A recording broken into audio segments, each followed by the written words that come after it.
Hey guys, welcome back once again to our YouTube channel Ships and Port, where we tell you regarding the shipping information in day-to-day maritime business. So today we will discuss regarding the increase in the container freight from one country to another and the sudden global crisis for container freight regards to the freight rate charged by the shipping line.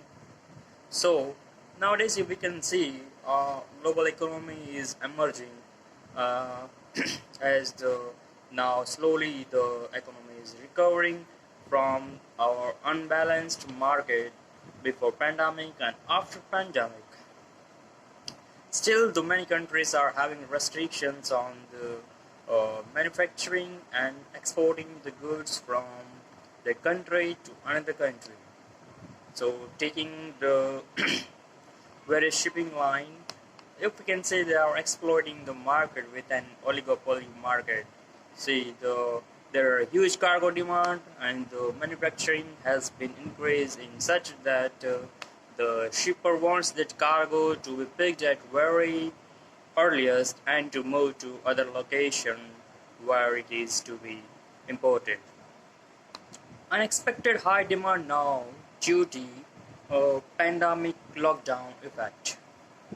The time of pandemic and lockdown, shipping line were adjusting themselves by making various adjustments in their business, like skipping the call, uh, uh, taking the less cargo, and various other adjustment so as to recover their cost in the pandemic and increase in their revenue. Sudden increase in the freight rate recorded on the Asia East Coast North America rate was around 63%. Likewise, China South America was 443%.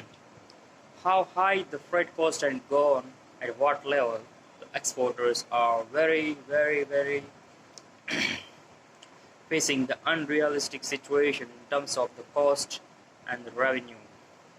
If we take about the normal increase of an freight rate to US is 40% increase. Likewise, if any container is loaded to West Africa ports, then it's around 60% increase in freight rate. Suppose if it was prior the pandemic, it was freight rate was if 1, then now it is 60. So various other circumstances making this an unrealistic and emerging situation and sudden rise for the freight is likewise we can tell that the Suez Canal blockage, Yantian port closure, and various other factors taking into consideration. So if you like these facts and some figures regarding to sudden increase in freight, then please like this video and share with your friends. Subscribe to our YouTube channel. Thank you.